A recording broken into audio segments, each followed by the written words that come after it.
Hey guys, what's up? Welcome back to the channel. It's Cynicalex, and today I want to give you all the tips that I have for you to get bios faster so that you can fast track characters to level 70 or native tier 2 characters to level 60 because they all require that.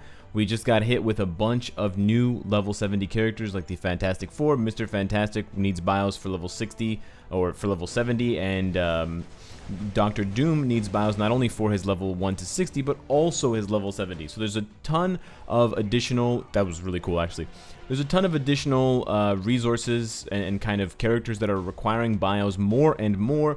And so I wanted to make an updated list of all of the best ways to get bios as fast as possible and as efficiently as possible, because some things are fast and some things are efficient. You want to do both, baby. So the first one, and the one that I always say first, is World Boss Invasion, what I'm doing right now. Not only are the mission success rewards actually amazing, I just paid 10 energy for a 4-star obelisk. That's insanely good value. But I also got this special basic supply chest. Now I know a lot of you guys are going to say, Cynicalex, I only ever get basic supply chests. And okay, fair enough, but honestly, if you run this game mode more, I promise you, especially if you use your best characters, because that is the tip that they give you. If you use your best characters, you have a better chance of getting a better supply chest in terms of the color. But also getting first will guarantee that you always get an extra reward. That's why the chest is glowing, and that's why the inner lights are on. If the inside lights are not on, that means you got second place. But even if you get all white ones, when you get bios, you get between 4 and 6 bios. That's insane. 10 energy for 4 bios is great. 10 energy for 6 bios is great. If you get lucky and you get a bonus reward, look at that, 17 bios for 10 energy. You spend less than a minute getting 17 bios. Do you know how efficient that is? You can probably run this anywhere from 10 to 30 times a day, depending on how big your roster is. And you know, you may not want to spend the extra crystals to unlock the last 2 slots, but you can play 3 times. And this kind of play and come back and then open and then play again, this kind of style of play actually synergizes with your boost point collection and recharge rate, which actually encourages you not to play for a long stretch of time, like, you know, 8 hours straight, but to actually play in kind of chunks. And even if you get unlucky and you don't get any bios like that, you're still getting 25,000 gold, man. It's really, honestly, by far one of the most underrated game modes for actual resources. Now, of course, you can't control what bios you're getting. So if you're trying to farm specific bios for specific characters, this guide is really not for you. But it is for anyone who needs random bios. And if you're wondering how I have so many tier 3 or level 70 characters, if you're wondering how I get so many bios for characters, this is exactly why. I spam these specific game modes. The first one, by far, it has to be World Boss Invasion. After that, you have a few different options. Your best bet in terms of guaranteed bios is in the epic quests. In all 3 of the new epic quests, not the original Sorcerer Supreme, but in all 3 of the new ones, there are what's called tracking missions. They're called different things. In here, they're called the Messy Friends mission, and here they're called Brothers, like Brothers. But these are basically missions where you're guaranteed to get bios for your first 10 or 20 plays. Now, I have 20 plays available because I have the Shield support pack. And I know I made a video about this and I detailed that it was bad. However, if you are in desperate need of gold and you are getting extra daily mission refreshes to get an extra 1,000,000 gold per day, you can also double dip on this and get some additional value in additional bios that you can farm, because instead of getting 10, you'll get 20. But at the very minimum, you'll get 10, and the first 10 and or the next 10 in my case for the 20 will always guarantee bios. So there is no loss of bios. Now, I just paid 40 energy for 10 bios, which is obviously a lot worse. Or I guess, well, I paid 20 energy because I had the boost points. But once you don't have boost points, you're going to pay 4 energy instead of 2, and you'll get guaranteed bios. Now, again, that's still much worse in terms of efficiency compared to the World Boss Invasion, but this is still one of the best ways to get guaranteed bios, because story missions don't guarantee you bios at all. So this is, and even Dimension Rifts don't necessarily guarantee you bios, although it's a very high chance. But I would run these, and I would spam these until you don't get any more bios, which would be either 10 or 20 runs. My additional tip for you is to run these missions when you don't have boost points, because the difference between having boost points and not having boost points is really small. It's 2 versus 4. And honestly, with 6 boost points being burnt every single time, you're much better off using those boost points in another game mode where they're more effectively used. and then when you're out of boost points but you have lots of energy left, if that's ever the case, you can run these missions for additional biometrics. And they also have the added bonus now of helping you complete the different labs for the Epic Quest collection. So that's honestly a fantastic way to get bios, and everyone should be doing it. It's kind of no excuse. The third place I would recommend to get bios very easily is in the lab. There's actually two different places that you can get bios. The first one is the item shop. You're going to have to put some effort into, and with gold and with antimatter, to leveling up your shop in order for it to unlock biometrics, and in order for you to unlock enough slots so that you can see biometrics enough. But whenever you see biometrics for gold, if you're not strapped for cash, this is a nice way to boost your random bio acquisition so that you can get more characters level 70. You can pump those guys up faster. Make sure you min-max your free update so that it's every 6 hours when it rolls over. Mine's 2 hours early, but I'm just doing it to show you guys. And then here we got additional bios. 40 for less than $1 million is actually not bad. You can get, you can probably farm 50 to 100 extra bios per day here, which does add up in the long run.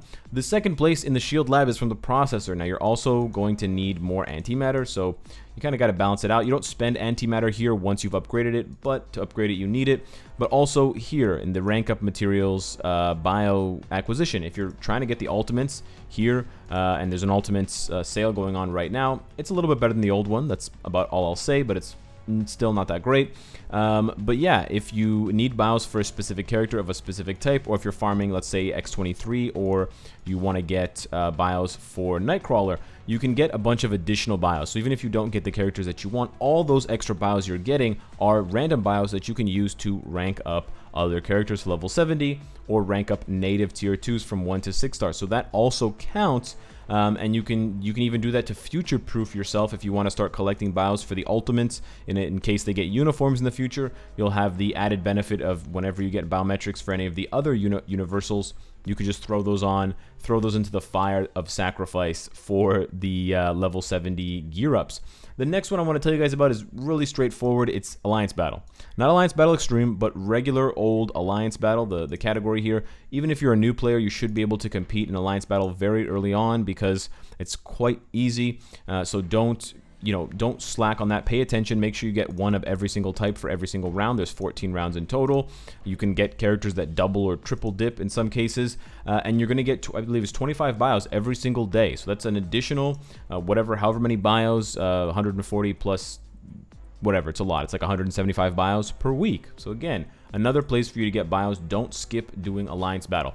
Also, don't skip doing Timeline Battle or Villain Siege. I don't know why you would skip those, but if you're trying to get bios, don't skip these two game modes because the honor tokens and the chaos tokens that you get can be used to spam either specific bios for characters that you can use to rank up these specific heroes that are offered here. There's, I believe, 5 for each one, 4 on this side.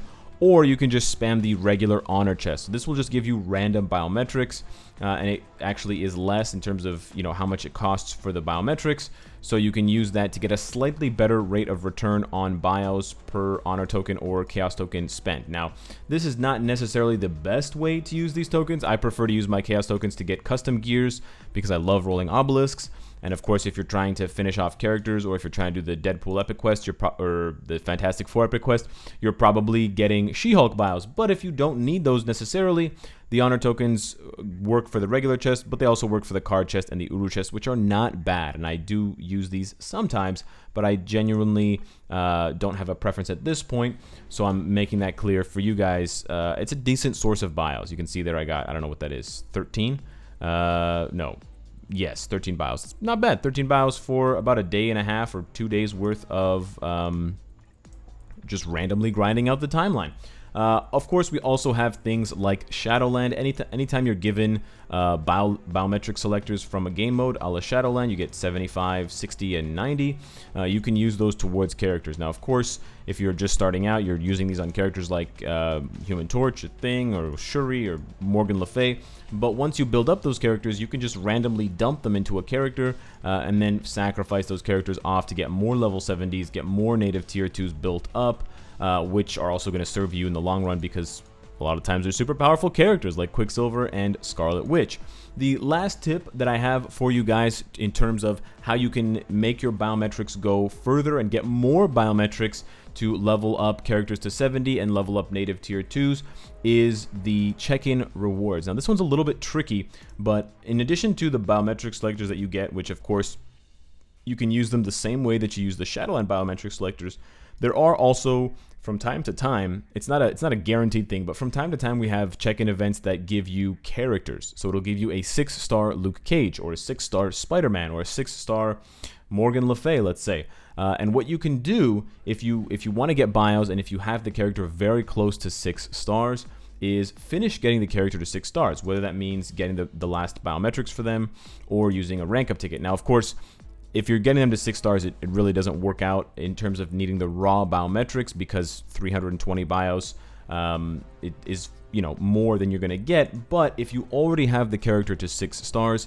when you collect that selector, instead of giving you the character because you already have them at 6 stars, it's going to give you 256 biometrics. So this works best when you can anticipate, let's say there's a long check-in event that's 2 weeks or a month. We had one for Infinity War. We had one again after, I think, the Deadpool update. If you can anticipate that you're going to be getting a character at 6 stars as a selector, and you already have that character built up, you know, most of the way, you can farm off their bios, in which case you'd regularly do. Let's say you're getting Uru, so you're gonna be farming Uru anyways, so you can kind of double dip, get that character to 6 stars, and then instead of collecting that 6-star selector and moving that 5 or 4-star character up to 6 stars and not having anything else, you use that energy to get gold, you use that energy to get Uru or whatever comic cards or dimension debris and uniform upgrade kits from here, and then when you hit that 6-star selector, you'll get 256 bios that you can then dump on their uniform, dump on a level 70 character,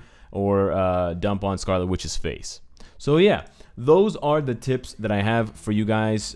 Most importantly is the first two, those tracking missions and the 3 epic quests and the world boss invasion. But let me know what you guys think. Hopefully you can get more level 70s this way, and I can't stress enough how much you have to just play the shit out of world boss invasion. Just run that baby dry, and I promise you'll get your green, blue, orange, and maybe some purple, or purple and orange chests. Orange is better than purple. Not in my book, but still. Anyways, you'll get better chests with time and with enough attempts. And hopefully these tips have been helpful. So let me know what you think. Subscribe if you enjoy the content. Hit me up on Twitch for more live stuff. And of course, if you like what you see, I hope to see you again tomorrow. Take care.